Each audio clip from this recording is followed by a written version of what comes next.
కేవలం కోటరెడ్డి శ్రీధర్ రెడ్డిని టార్గెట్ చేసేందుకే. ఎవరు చెప్పారన్న నారాయణ అడ్మినిస్ట్రేటర్ ప్రజల ఆగ్రహానికి గురైతే పెద్ద పెద్ద పూజలు చెంబులైపోతాయి, ఒకటే గుద్దు. నారాయణ గారు అసలు మంత్రి పదవికి పనికిరాడు. మోసం చేస్తున్నారు ప్రసాద్, మోసం చేస్తున్నారు ప్రజల్ని.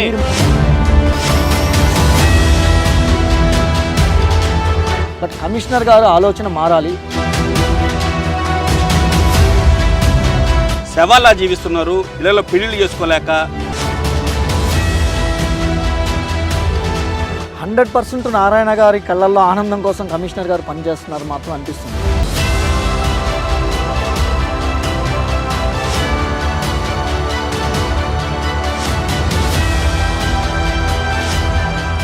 వాయిస్ ఫై ప్రేక్షకులకు నమస్కారం.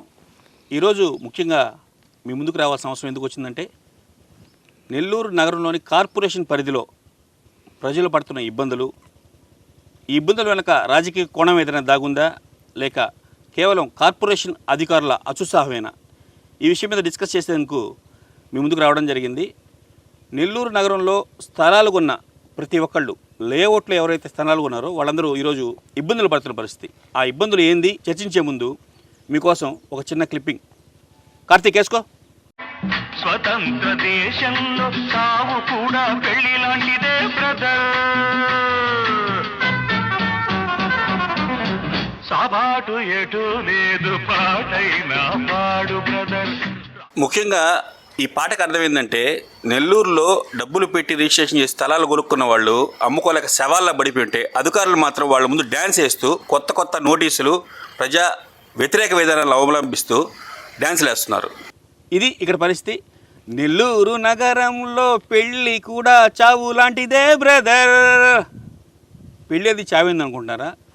విషయానికి అక్కడికే వస్తున్నా. నెల్లూరు నగరంలో ప్రజలు స్థలాలు కొనుక్కొని, ఆ స్థలాలు ఎందుకు కొనుక్కుంటారంటే, ఒక మధ్యతరగతి మానవుడు ఒక సొంత ఇల్లు కట్టుకోవాలా, ఒక స్థలం కొనుక్కోవడం కలగా ఉంటుంది. కడుపు కట్టుకొని రూపాయి దాచిపెట్టుకొని వాళ్ళ బిడ్డల భవిష్యత్తు కోసమో, చెల్లెలు పెళ్లి కోసమో, అమ్మ నాన్నల ఆరోగ్యం, వాళ్ళ ఆపరేషన్లు ఖర్చుల కోసమో ఆ స్థలాలు సేవింగ్స్ కింద ఎత్తిపెట్టుకుంటారు. కొన్న ప్రతి ఒక్కరూ ఈరోజు ఆ స్థలాలు ఏదైతే ఉందో అది అమ్ముకోలేక ఇబ్బందులు పడుతున్న పరిస్థితి. శవాలా జీవిస్తున్నారు, ఇళ్లలో పెళ్లిళ్ళు చేసుకోలేక చాలా ఇబ్బందులు పడుతూ ఉన్నారు. దీనికి అసలు ఎందుకు కారణం, అధికారులు ఎటువంటి నోటీసులు ఇచ్చారు, అసలు ఈ ఇబ్బందులు కానీ కారణం ఏందనేది చర్చించే ముందు మనకి ఈరోజు ముఖ్య అతిథిగా సీనియర్ పొలిటీషియన్ జీవి ప్రసాద్ మనకు అందుబాటులో ఉన్నారు. నమస్కారం జీవి ప్రసాద్ గారు. నమస్తే అన్న. ఏం సార్, నెల్లూరు అసలు ఏం జరుగుతుంది పరిస్థితి? క్లియర్గా కొన్ని రోజుల నుంచి అర్థమవుతా ఉంది. వరుసగా ఒక పక్క నారాయణ శరవేగంగా నెల్లూరుని అభివృద్ధి చేస్తాం, స్మార్ట్ సిటీ చేస్తామని చెప్పి ఒక పక్క ఆయన స్టేట్మెంట్లు ఇస్తూ ఉన్నారు. జరుగుతున్న పరిస్థితులు, నిన్న కార్పొరేషన్ కార్యాలయం దగ్గరికి శ్రీధర్ రెడ్డి గారు వెళ్ళడం జరిగింది, కమిషనర్ గారితో మాట్లాడడం జరిగింది. లేఅవుట్లో ఆల్రెడీ కొన్న స్థలాలు ఏవైతే ప్రజలు కొనుక్కున్నారో, వీళ్ళు అక్రమ లేఅవుట్లు అంటున్నారు. ఆ లేఅవుట్ ఏ లేఅవుట్ అయినా కావచ్చు, అధికారులు పర్మిషన్ ఇచ్చి ఉంటారు, ఖచ్చితంగా దానికి రిజిస్ట్రేషన్ జరుగుంటాయి, దానికి బెటర్మెంట్ ట్యాక్స్లు కట్టుకున్నారు, ఇల్లులు కట్టుకోలేకపోతున్నారు ప్రజలు. నోటీసులు ఇచ్చి నానా రకాలుగా ఇబ్బందులు పడుతున్నారు. ఇప్పుడు ఏదైతే కొనుక్కున్నారో ఆ స్థలాలు తిరిగి రిజిస్ట్రేషన్ వాళ్ళు అమ్ముకునే పరిస్థితిలో కూర్చోస్తున్నారు.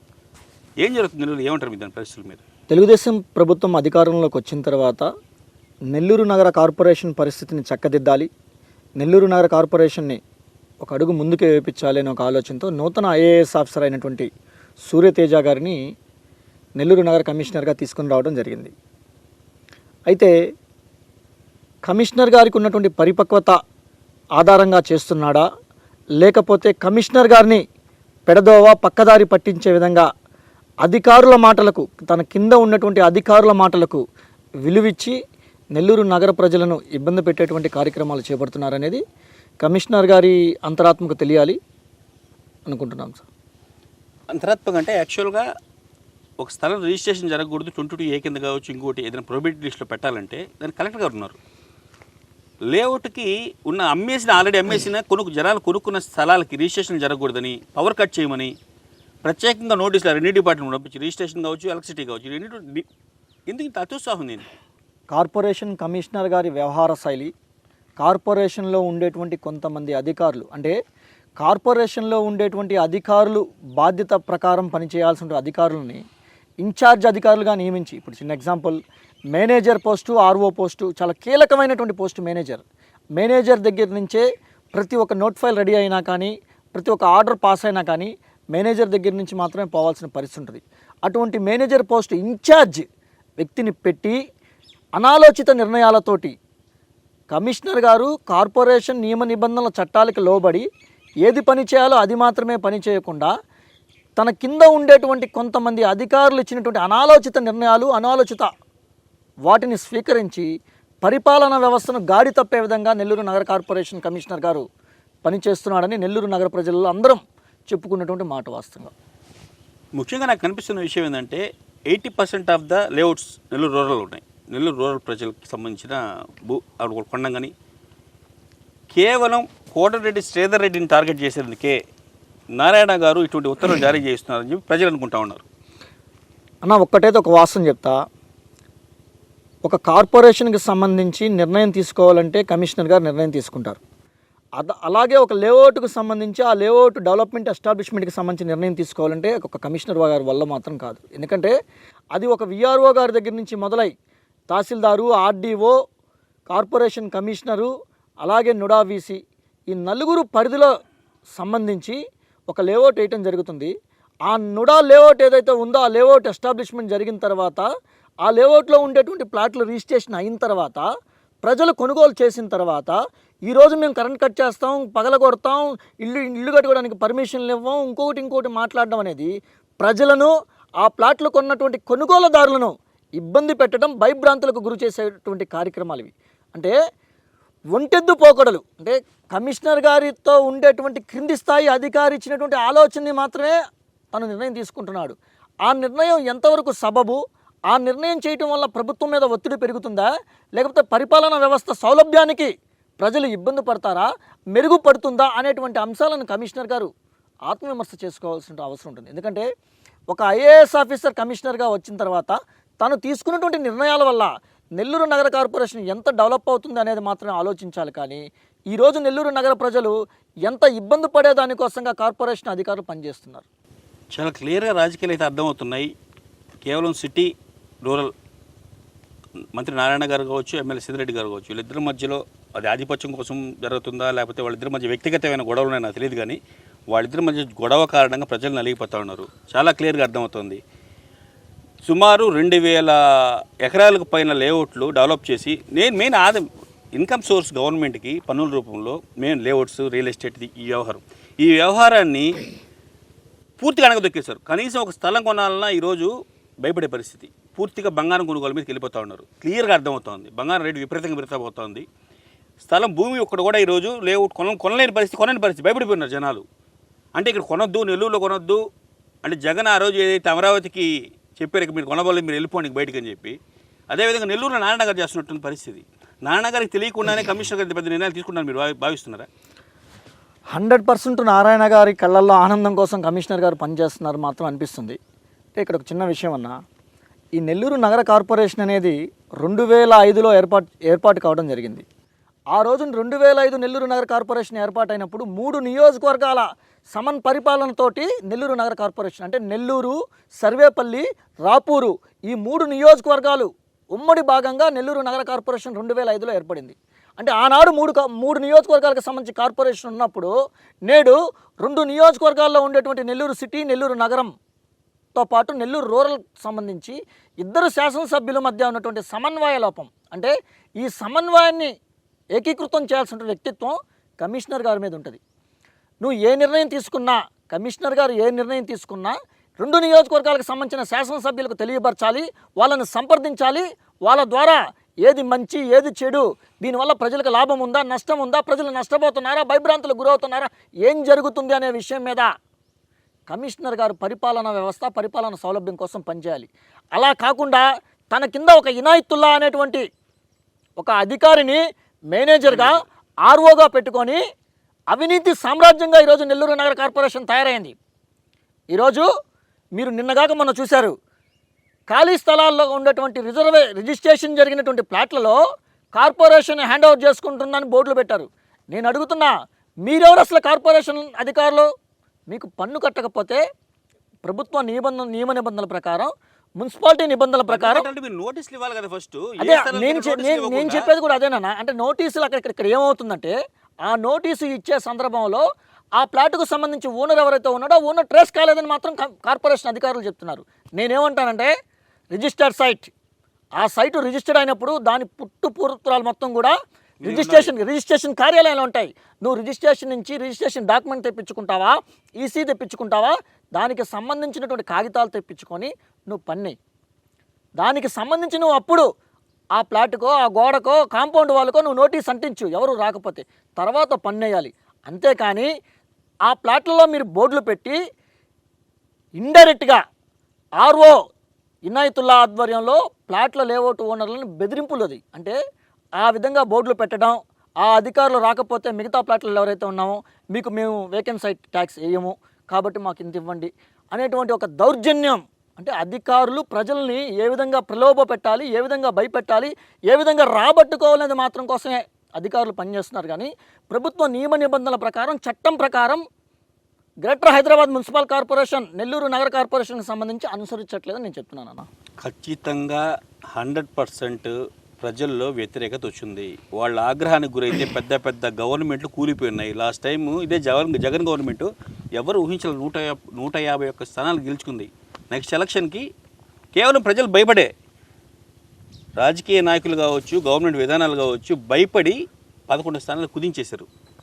ప్రజల ఆగ్రహానికి గురైతే పెద్ద పెద్ద కూజాలు చెంబులైపోతాయి, ఒకటే గుద్దు. ఇవన్నీ మనం గతంలో చూస్తున్నాం, చాలా చరిత్రలు చూస్తున్నాం మనం. ఇప్పుడు ఎవరికి నష్టం? ఇప్పుడు నారాయణకి నెక్స్ట్ టైం పోటీ చేస్తారా? ఖచ్చితంగా చెప్తారా? తెలుగుదేశం పార్టీకి దెబ్బ కాదా? కూటమి ప్రభుత్వానికి దెబ్బ కాదా? నేను అనేది కూడా అదేనన్నా. మీరు ఇక్కడ పరిగణలో తీసుకోవాల్సిన అంశం ఏంటంటే నారాయణ గారు అసలు మంత్రి పదవికి పనికిరాడు.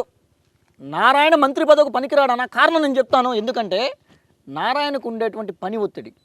నారాయణ తెలుగుదేశం పార్టీలో 1, 2, 3 తర్వాత ఉండేటువంటి వ్యక్తి. అటువంటి వ్యక్తి వ్యాపార లావాదేవీలు కావచ్చు, అతనికి ఉండేటువంటి సిఆర్డి డెవలప్మెంట్ కావచ్చు, అతనికి ఉండేటువంటి పర్సనల్ వర్క్ కావచ్చు, అంటే పని ఒత్తిడి వల్ల ఆయన మంత్రి పదవికి అనర్హుడు. కాబట్టి అడ్మినిస్ట్రేషన్ చేస్తారు కానీ మంత్రి పదవి ఎవరు చెప్పారన్న నారాయణ అడ్మినిస్ట్రేటర్ని? మ్యాన్ ప్లెజ్డ్ అడ్మినిస్ట్రేటర్ కాదు ఆయన. మీరందరూ నారాయణ అంటే మీకు అర్థం కాదు. ప్రభుత్వం తెలుగుదేశం ప్రభుత్వంలో 1, 2, 3, 4గా ఉన్నాడు కాబట్టి అది డెవలప్మెంట్ కోసం ఆయనకు అప్పచెప్పారు. నారాయణ గారు ఎవరు చెప్పారు అడ్మినిస్ట్రేటర్ అని? మ్యాన్ ప్లెజ్డ్ నారాయణ గారు అడ్మినిస్ట్రేటర్ అయితే. నెల్లూరు నగర కార్పొరేషన్ 2 నియోజకవర్గాలకు సంబంధించి ఏర్పడినటువంటి కార్పొరేషన్ ప్రస్తుతం 2 శాసనసభ్యులు దాంట్లో భాగస్వాములు. నిర్ణయం తీసుకునేటప్పుడు 2వ శాసనసభ్యుడికి చెప్పాలంటే అవసరం ఉందా లేదా? ఒక బాధ్యత తీసుకున్నా, ఒక జీవో పాస్ చేసినా, ఒక ఆర్డర్ పాస్ చేసినా, ఒక నిర్ణయం చేసినా 2 శాసనసభ్యులు కూర్చోవాలి. స్థానికంగా అలా ఉండేటువంటి పార్లమెంట్ సభ్యుడు ఉన్నాడు, కొన్ని విషయాలలో డిప్యూటీ మేయర్ ఉన్నాడు, మేయర్ ఉన్నారు, కార్పొరేటర్లు ఉన్నారు. అందరూ కూర్చొని చర్చించుకోవాలి. కొన్ని విషయాలకి మీ 2 శాసనసభ్యులు కూర్చొని చర్చించుకొని నిర్ణయం తీసుకోవాలి. కానీ తన సొంత నిర్ణయాలను ప్రజల మీద రుద్ది ప్రజాభావాలను పక్కదారి పట్టించే విధంగా పనిచేస్తే మాత్రం అది కుదరదన్న. జరుగుతున్న విషయం ఏంటంటే ఒంటెద్దు పోకడలు. నారాయణ గారి కళ్ళల్లో ఆనందం కోసం కమిషనర్ పనిచేస్తున్నాడు. కమిషనర్ గారి కింద ఉన్నటువంటి అధికారులు కమిషనర్ గారిని పక్కదోవ పట్టిస్తున్నారు. మనం కమిషనర్ గురించి అనుకుంటాం. నుడా పరిస్థితి కూడా ఆల్మోస్ట్ అట్టే ఉంది. నుడా కూడా పూర్తిగా వాళ్ళ చేతుల్లో గెలిపింది. ఒకటే విషయం చెప్తాను ప్రసాద్, జగన్ గవర్నమెంట్లో 2021లో రిలీజ్ అయిన జీవో నెంబర్ 145 దాని కింద ప్రతి లేఅవుట్లో, అది 10 ఎకరాలు వేయండి, 50 ఎకరాలు వేయండి, ప్రతి లేఅవుట్లో 5% ఈడబ్ల్యూఎస్ స్కీమ్ కింద ప్రత్యేకంగా అది పేదల కోసం ఎత్తిపడిన స్థలం అది కేటాయించాలని చెప్పున్నారు. దానికి రియల్ ఎస్టేట్ యజమానులు కొంత అసంతృప్తిగా ఉన్న నేపథ్యంలో దాన్ని కట్ చేసి జీవో నెంబర్ 13ని 2023 తీసుకొచ్చిన తర్వాత ఏదైతే 21 నుంచి 23 దాకా రియల్ ఎస్టేట్ యజమానులు కట్టారో డబ్బులు, 5% డబ్బులు, అవన్నీ ఇప్పుడు కోర్టు నుంచి ఆర్డర్ తీసుకొని నోడాని వెనక్కి తీసుకుంటున్నారు. మళ్ళీ ఇప్పుడు ఈ నోడా ఏం చేస్తుందంటే రద్దు అయిపోయిన జీవో ఏదైతే 145 ఉందో దాని కింద మళ్ళీ ఇప్పుడు డబ్బులు కట్టమని 5% అమౌంట్ కట్టమని చెప్పి వీళ్ళకి నోటీసులు ఇచ్చింది. వీళ్ళు తిరిగి లేక అమ్ముళ్ళారు, రియల్ ఎస్టేట్ యజమానులు తిరిగి నోటీసులు ఇచ్చారు. మీకు ఒక మాట చెప్తానన్న, గతంలో రద్దు చేసిన జీవోని ఒక జీవో ఇష్యూ అయినప్పుడు ప్రస్తుత డేటా, టిల్ డేటా, గతం నుంచా అనేటువంటి ఒక అంశాన్ని, ప్రతి ఒక్క అంశాన్ని కూడా జీవోలో మెన్షన్ చేయడం జరుగుతుంది. ఒక నిమిషం అన్న మెన్షన్ చేయడం జరుగుతుంది. నేనేమంటానంటే గతంలో ఉండేటువంటి సందర్భంలోనే జీవోని గత ప్రభుత్వం రద్దు చేసిన మాట వాస్తవం. నేనేమంటానంటే ఆ గత ప్రభుత్వంలోనే లేఅవుట్లు వేసినప్పుడు ఆ గత ప్రభుత్వంలోనే ఎన్నో సంవత్సరాల నుంచి ఎంతోమంది ప్రజలు వాళ్ళ సొంత ఇంటికి అలా నెరవేర్చుకునే దానికోసంగా గృహాలు కట్టుకొని ఈరోజు ఉండడం కూడా జరిగిపోయింది. ఈ రోజు నువ్వు పోయి మళ్ళీ వాటిని నేను పడగొడతాను, మళ్ళీ ఇబ్బంది పెడతాను అనేది ఆలోచన తప్పు. నువ్వు ఈరోజు 145 ఇంప్లిమెంటేషన్ చేయాలనుకున్నావా, 145 ఇంప్లిమెంటేషన్ చేయి. కాకపోతే టిల్ డేట్ నువ్వు కొత్తగా ప్రభుత్వం అధికారంలోకి వచ్చింది కాబట్టి తర్వాత వేసేటువంటి లేఅవుట్లు ఏ లేఅవుట్లు ఉన్నా సరే, నువ్వు కొత్తగా వేసేటువంటి లేఅవుట్లు ఏ లేఅవుట్లు ఉన్నా కూడా ఆ లేఅవుట్లకు సంబంధించి నువ్వు టిల్ డేట్ ప్రజెంట్ డేట్ నుంచి వర్తించే విధంగా కానీ ఆచరించాల్సిన ఆలోచన. అలా కాకుండా నేను గత వాటిని మీద కూడా చర్యలు తీసుకుంటానంటే కుక్కతో ఒక వంకర తీయటం ఎలా ఉంటుందో ప్రజలు కూడా అలాగే పార్టీకి, నారాయణ గారికి అందరినీ కూడా ఇంటికి పంపించే పనిలో ఉంటారన్నమాట. క్లియర్గా ఇక్కడ చెప్పే విషయం ఏంటంటే ఒక సెక్టర్ని ఇబ్బంది పెట్టాలి. రద్దు అయిపోయిన జీవో మీద ఇప్పుడు పెనాల్టీలు వేస్తున్నారు, పన్నులు కట్టండి, డబ్బులు తిరిగి పట్టండి.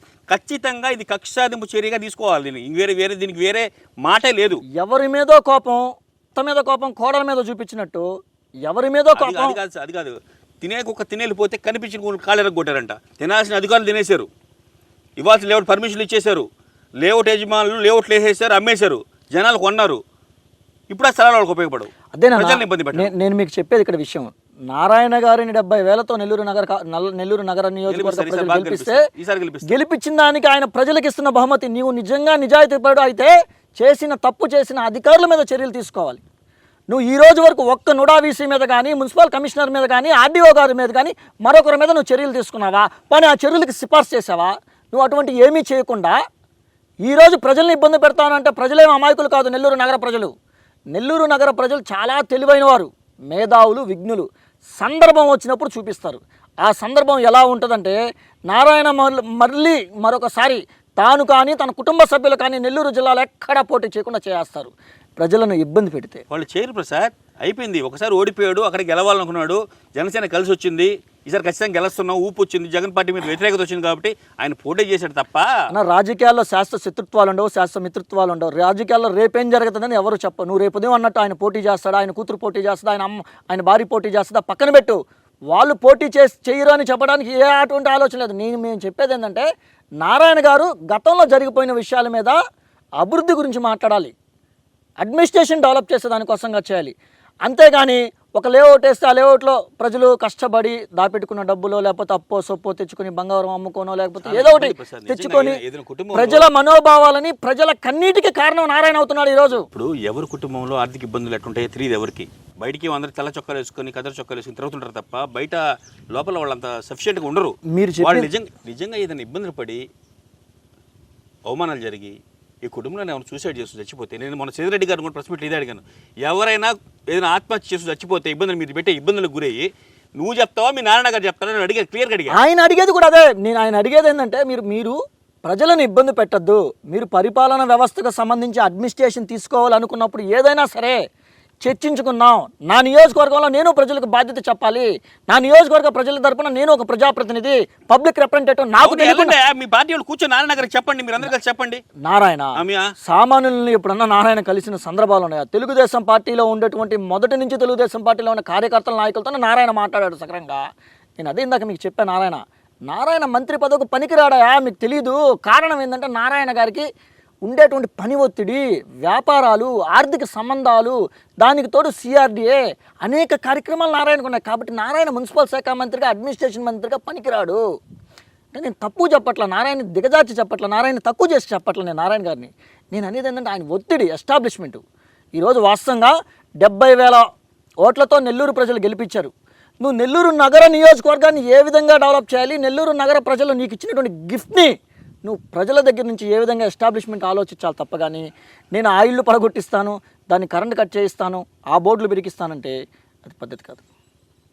అది ప్రసాద్, ఏది ఏమైనా నెల్లూరు ప్రజలు మాత్రం మీ గవర్నమెంట్లో అనేక ఇబ్బందులకు గురవుతున్నారు. ఖచ్చితంగా రాజకీయ కోణం దాగుంది స్పష్టంగా అర్థమవుతుంది.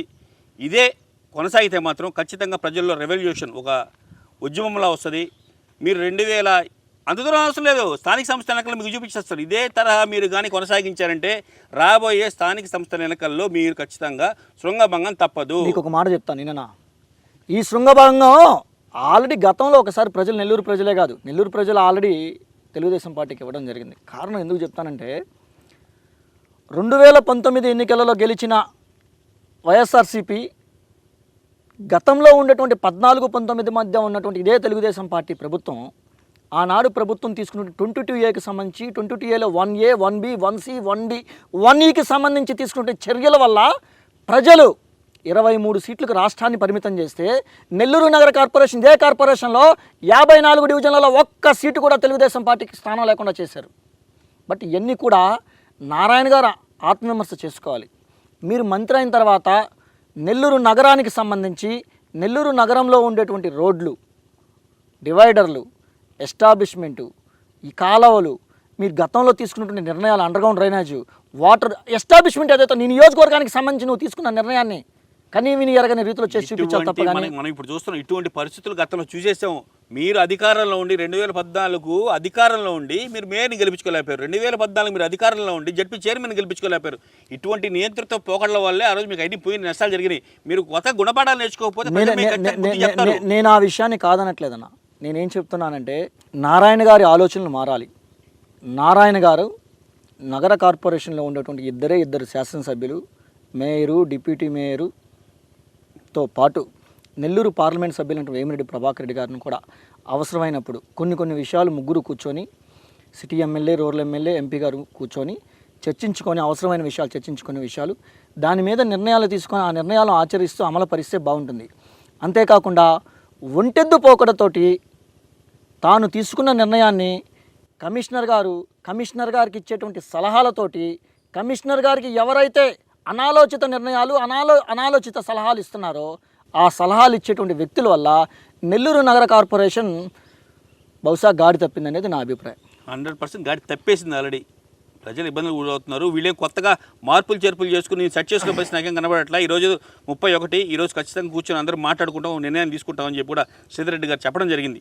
విలేకరుల ముఖంగా అందరూ మాట్లాడుకుంటారు. ఒక మాట అయితే చెప్తా, నాకు తెలిసినంత వరకు మాట్లాడుకుంటే మంచిది, మాట్లాడకపోతే ప్రభుత్వానికి ఇబ్బంది. ఎందుకంటే ప్రజలైతే ఇబ్బంది పడుతున్నారు. ఒక కార్యక్రమం చేయండి ప్రసాద్, సీఎం గారికి అందరూ లెటర్లు రాయండి, వాయిస్ వేవ్ నుంచి మేము కూడా ఒక కార్యక్రమం ఏర్పాటు చేస్తాం. జనాలు ఈ విధంగా ఇబ్బంది పడతారు. ఎందుకంటే ఇది ఒక సెన్సేషనల్ కాకపోతే అంటే మీరు ఇంకా ఇక్కడ ఒక చిన్న విషయాన్ని గమనించాలి.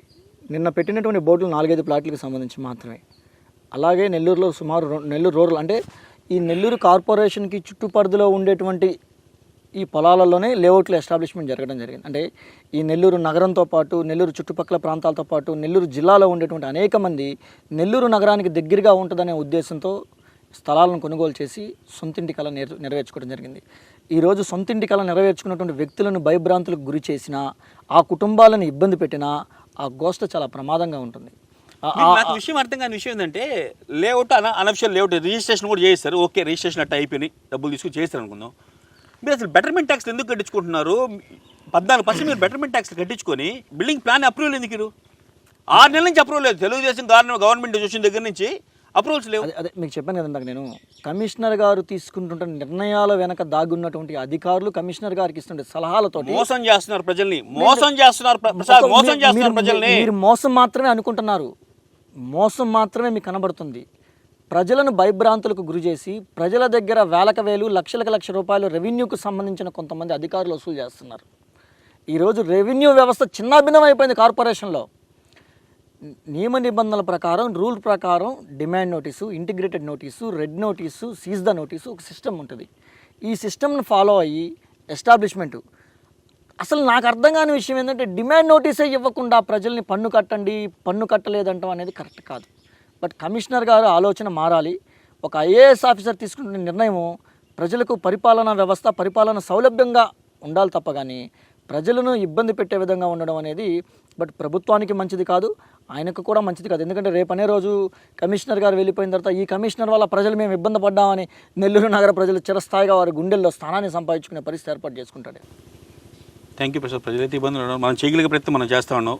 Thank you. చాలా బిజీలో కూడా పిలిచిన వెంటనే ఇంటర్వ్యూకి వచ్చినందుకు థ్యాంక్ యూ. నమస్కారం. మళ్ళీ ఇంకో ఇంటర్వ్యూ మళ్ళీ కలుద్దాం. థ్యాంక్ యూ అన్న. ఇది ప్రస్తుతానికి నెల్లూరు నగరంలో జరుగుతున్న పరిస్థితి, కార్పొరేషన్ పరిస్థితి అసలు ఏం బాగాలేని పరిస్థితి.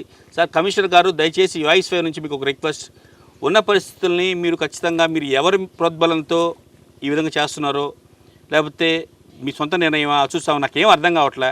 ప్రజలు చాలా ఇబ్బందులు గురవుతూ ఉన్నారు.